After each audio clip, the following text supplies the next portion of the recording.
Students, मैं आपकी Shalini ma'am आपके लिए लेकर आई हूँ एक नया टॉपिक जो कि है आज का ग्लाइकोलाइसिस का। ये आपके नीट पॉइंट ऑफ व्यू से बहुत ज्यादा इंपॉर्टेंट है क्योंकि इसके अंदर से पूछे जाते हैं आपको ढेरों सारे एंजाइम्स के नेम, कितने यहाँ पर एनर्जी निकलती है, ये सब कॉन्सेप्ट जो कि आज की क्लास में मैं आपको बताने वाली हूँ। आज मैं आपको ग्लाइकोलाइसिस का एक ओवरव्यू देने वाली हूँ। इससे क्या होगा, आपको इसके स्टेप थोड़े से अच्छी तरीके से याद हो जाएंगे, किस तरीके से ये परिवर्तित हो रहा है। तो पहले हम इसके मीनिंग को ही समझते हैं। ग्लाइकोलाइसिस, ग्लाइको यानी कि ग्लूकोज, लाइसिस यानी कि टूटना, अर्थात बॉडी में ग्लूकोज के टूटने की जो क्रिया होती है इसी को हम कहते हैं ग्लाइकोलाइसिस। तो यहाँ पर आप सभी को बहुत अच्छे से क्लियर हो गया है कि आप सभी के शरीर में ग्लूकोज उपस्थित होता है जो कि आप भोजन के रूप में ले रहे हो, और ये ग्लूकोज जब टूटता है किसमें, पाइरुविक एसिड में, पाइरुविक एसिड या आप कह सकते हो पाइरुवेट में। तो यहाँ पर काफी सारे एंजाइम्स की आवश्यकता पड़ती है, एनर्जी की आवश्यकता पड़ती है, और साथ ही साथ यहाँ पर एनर्जी रिलीज भी होती है, और वही एनर्जी जो यहाँ से एनर्जी निकलती है उसी का यूज हमारी बॉडी की सेल्स करती है। तो एक तरीके से हम ये कह सकते हैं कि हम ग्लूकोज को इसलिए तोड़ रहे हैं क्योंकि हमें हमारी बॉडी की अन्य सेल्स को कार्य करने के लिए ऊर्जा की आवश्यकता होती है। लेकिन यहाँ पर ये ग्लाइकोलाइसिस इसकी एक प्रोसेस है। इसके बाद भी ये पाइरुविक एसिड आगे चल करके क्रेब्स साइकिल में जाएगा, वहां पर भी इससे एनर्जी निकलेगी। तो इस तरीके से जो आपका ग्लूकोज होगा वो छोटे से छोटे अणु में पूरा टूट करके इससे भरपूर मात्रा में एनर्जी निकलती है जो कि हमारी सारी शरीर की जो भी कोशिकाएं होंगी उनके लिए आवश्यक होती है। तो हम पहले बात करेंगे कि यहाँ पर ग्लाइकोलाइसिस के 10 स्टेप आपको पढ़ने होते हैं। 10 स्टेप इसके होते हैं, और इन स्टेप्स में ये विशेषता है कि ये जो 10 स्टेप आपको देखने के लिए मिलेंगे इनमें होने के लिए अलग अलग आपको एंजाइम्स की आवश्यकता होती है, यानी कि अलग अलग एंजाइम्स इस क्रिया को करने में सहायक होते हैं। ग्लाइकोलाइसिस वो प्रोसेस होगी जिसमें एनर्जी की यहाँ पर आवश्यकता भी होती है और इसका यहाँ पर उत्सर्जन भी होगा। तो यहाँ पर क्या होगा, इसकी एनर्जी की आवश्यकता भी होती है। एनर्जी आप सभी को पता है किस रूप में रहती है, एटीपी के रूप में रहती है, एटीपी के रूप में रहती है, और यहाँ पर क्या होगी, उसका उत्सर्जन भी होगा, यानी कि भर भर की मात्रा में एटीपी उत्सर्जित भी होती है। पहले यहाँ पर क्या है, पहले आवश्यकता होती है और फिर उसके बाद यहाँ से एनर्जी निकलनी स्टार्ट होती है, और इस एनर्जी का यूज ही हमारी सेल्स करती है। तो चलिए एक बार थोड़ा सा नजर मार देते हैं हमारे जो ग्लाइकोलाइसिस के 10 चरण है उसमें। तो देखेंगे, हम देख रहे हैं कि जो ग्लूकोज का ये 10 चरण है ये कुछ इस तरीके का है। आप देख सकते हो ग्लूकोज जो होता है वो होगा आपका 6 कार्बन वाला ग्लूकोज। ये जो 6 कार्बन वाला ग्लूकोज है जब ये टूटता है, ठीक है, ये किस में टूट रहा है, ग्लूकोज 6 फॉस्फेट में टूट रहा है। तो ग्लूकोज 6 फॉस्फेट में तोड़ने के लिए यहाँ पर पहले एनर्जी की आवश्यकता होती है, ठीक है। जहां पर भी किसी भी चीज को तोड़ने की आवश्यकता होगी वहां पर हमेशा एंजाइम्स यूज किया जाता है, क्या, काइनेज एंजाइम्स, ठीक है। वहां पर हमेशा ये ध्यान रखना है कि जहां जहां पर टूटने की क्रिया होगी वहां पर काइनेज एंजाइम्स की आवश्यकता होगी। अब ये डिपेंड करेगा कि वो काइनेज एंजाइम्स कौन सा है। जैसे कि ग्लूकोज से ग्लूकोज 6 फॉस्फेट टूटा तो हमने कहा कि ग्लूकोज एक 6 कार्बन वाली संरचना है, तो हम कहते हैं कि यहाँ पर हेक्सोकाइनेज की आवश्यकता हुई, ठीक है। और यहाँ पर हमने देखा कि ग्लूकोज से ग्लूकोज 6 फॉस्फेट बना, यानी कि ग्लूकोज के 6वें स्थान पर एक फॉस्फेट ग्रुप जुड़ गया। ये फॉस्फेट ग्रुप कहां से आया, ये ध्यान रखना है कि ये जब क्या हुआ, हमने एटीपी ऊर्जा को तोड़ा, यानी कि ऊर्जा की आवश्यकता हुई, तो यहाँ पर एटीपी से हमने एक फॉस्फेट लिया, इसलिए एटीपी से एडीपी का निर्माण हो रहा है, ठीक है। उसके बाद दूसरी प्रोसेस देख रहे हैं, ग्लूकोज 6 फॉस्फेट से फ्रक्टोज 6 फॉस्फेट का निर्माण हो रहा है। अगर आप फ्रक्टोज और ग्लूकोज के सूत्र को देखते हो, दोनों के सूत्र समान है, लेकिन जब इनकी संरचना को देखते हो ये बिल्कुल अलग होता है। ये क्या है, एक तरीके से आइसोमर है। तो यहाँ पर glucose 6 phosphate glucose fructose 6 phosphate में चेंज होता है, कौन से एंजाइम्स के द्वारा, नाम से ही पता चला, मैंने कहा आइसोमर, तो यहाँ पर पड़ती है आवश्यकता आइसोमरेज एंजाइम्स की।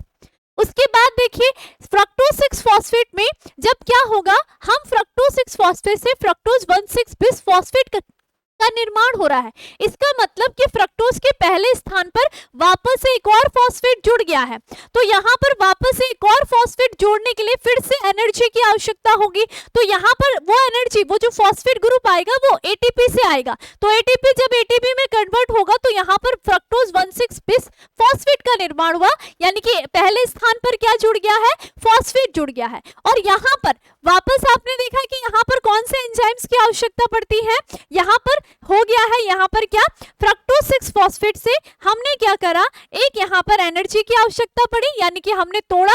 और यहाँ पर कौन से काइनेज एंजाइम्स की जरूरत पड़ेगी, नाम से ही पता चल जाएगा, फॉस्फोफ्रक्टोज काइनेज एंजाइम्स की। ठीक है, फॉस्फोफ्रक्टोज काइनेज एंजाइम्स की।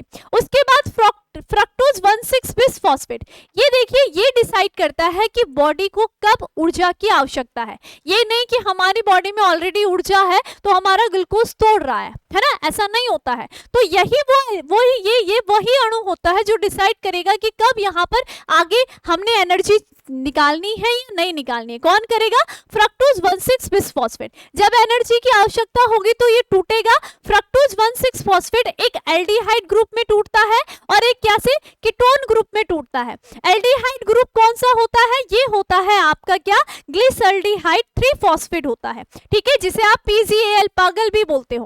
ठीक है, और जो कीटोन ग्रुप होता है वो आपका क्या होगा, डाइहाइड्रोक्सी एसीटोन फॉस्फेट होता है, जिसे आप क्या कहते हो, DHAP भी कहते हो। क्लियर, जो कि 3-3 कार्बन वाली संरचना होती है। कैसे बनेगी सब हम इसको डिटेल में पढ़ेंगे।